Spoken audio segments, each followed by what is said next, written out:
Hey guys, this is going to be a quick My Thoughts video on Macworld 2009.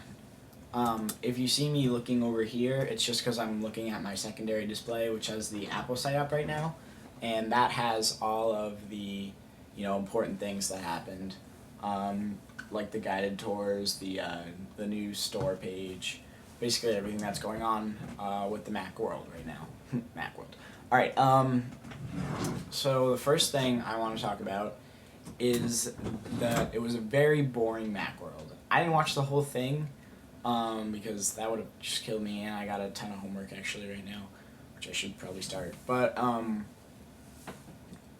yeah, I didn't watch the whole thing, but John for Lakers said it was really boring. A few of other people, as well as me, watching some of it and thinking it's really boring. It's just maybe it's not the same without Steve Jobs. I don't know. But it was definitely not your traditional Macworld. Which is sad because it's the last one. If it's going to be the last one, Steve Jobs should have done it because if it's already the last one, that's just the way I look at it. But anyway, on to my next topic, which is the products they released. So I'm going to give you my thoughts of each of the products that were just released. First being iWork 09.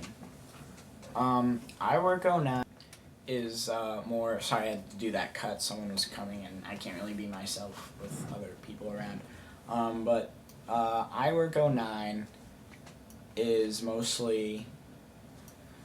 Let's see, we got the new pages, new numbers, new keynote. Yeah, right, obviously. So there's some new stuff in it, but I definitely wouldn't recommend upgrading if you have the current iWork because it's kind of just, I don't think it's worth it. You still get the same basic stuff with iWork, although there is a ton of new stuff. Apple always releases a lot of new stuff with their new products. So in Keynote, there's a lot of new animations and new themes. Sorry, I moved the Apple site up to this display. Exciting new transition and effects. Easy way to use your iPhone or iPod Touch as a remote. That is very cool. It's a shame you can't be in the audience. Yeah, that's what it says. For the new numbers, it says writing formulas, organizing data, creating charts with new features that are easy to use. Anyone can be good at numbers. So there's basically formulas, new views, new charts, new templates, and that kind of stuff. For pages, there's now full screen view, dynamic outlines, merge with numbers, template chooser, and some other stuff. So it's pretty cool, but I wouldn't recommend getting it. Next thing is iLife 09, something that is very cool. I wasn't big on the rumors before this Macworld. Usually I know a ton about all the rumors that are coming out, but this time I really just I watched a few videos, but I wasn't too into it. So I wasn't expecting an iLife 09, although that would make sense that they would release one. Anyway, for iPhoto, there's just new features. For iMovie, it looks like the same as iMovie 08, which I'm not used to, but I'm definitely going to be getting iLife 09 one way or another. So I will give a review on each of the new software applications in the suite. GarageBand 09, though, I watched a lot of tutorials and Apple.com videos on that, and GarageBand 09 actually, it has piano and guitar lessons built in. Well, you have to download some of them, like after you get done with the first lesson or something, you have to download the rest of them. I'm not sure if they're free or not. If they're not free, then that's kind of lame. But other than that, it's really just it's really cool. I'm saying he because it does show live or video with a male teacher, so it's just he really walks you through everything, And it's actually, it looks like really nice. I'm definitely going to try playing that guitar that I have in my closet that I really have never picked up for a while now, using those tutorials, so that's going to be really fun. So that is my opinion so far on iLife 09. The last thing I want to talk about, well, actually no, there's a few more things. Other new what word am I thinking of, like add-on or update, I guess I could just say update, is high quality music from your favorite artists and downloadable on Wi-Fi and cellular, all for the same price. So now finally, that DRM option that iTunes had for a while is now, basically, if you don't know what it is, I think you paid an extra $1, and the music was unprotected, meaning you could share it any way you wanted, and it was very high quality music. But now that is the standard for iTunes, meaning that any song you buy is now DRM free and is very high quality, and you can now, there's like a new iTunes on the iPod and iPhone, iPod Touch obviously.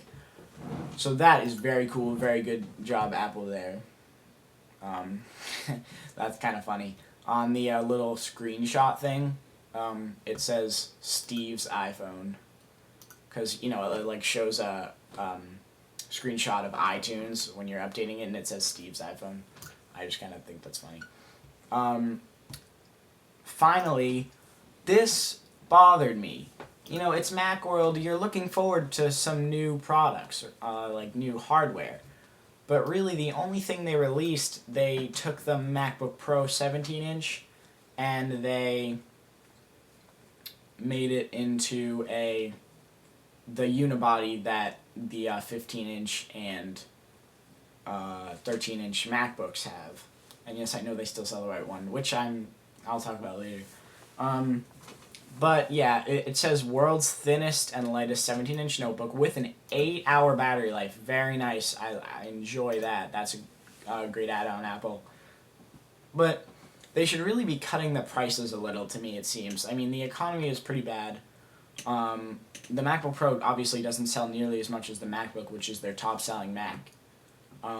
Maybe if they cut the price a little, people would go for the MacBook Pro more, just like they did with the iPhone, and that was a great move. Cutting the price of the iPhone was probably the best move Apple's ever done, because now I see iPhones everywhere, when before, when they were $600, it was a great phone, and I personally think they're worth $600, because of how great it was, especially back at that time when, you know, multi-touch cell phones, even touch cell phones, barely were released, so, you know, we've come a long way in a year. But now the $200 cell phones, people are getting them like that, and they are the top selling smartphone, which is pretty awesome. But other than that, I think that the MacBook Pro should have had a price cut, and but other than that, I do like it. The only thing I'm not happy about is they didn't update. First of all, they didn't come out with any new hardware other than that. No new hardware. Just like really just like it's all we got is a change in the 17-inch MacBook Pro. We really didn't get anything else, and that was to be expected. I figured they would kick the white MacBook and introduce some kind of a new product, but guess not. Finally, they didn't update the Mac Minis. Now, the Mac Minis desperately need an update, and everyone predicted that the Mac Minis would have an update. Still, the $600 Mac Mini has a 1.83 gigahertz, 1 gigabyte of memory, and an 80 gig hard drive. For $400 now, you can get a PC with like 4 gigs of hard drive. Wow, I can't talk. 4 gigs of RAM, and like a 320, 500 gig hard drive. That's for $400 with a screen and a keyboard and mouse. So that was my opinion on Macworld 09. I was about to say 08. I might have said that earlier in the video. I'm not sure. But that was my opinion. Please, video responses with your opinion are greatly accepted. I'm about to go over 10 minutes, so I'll see you guys in the next video, and thank you for watching.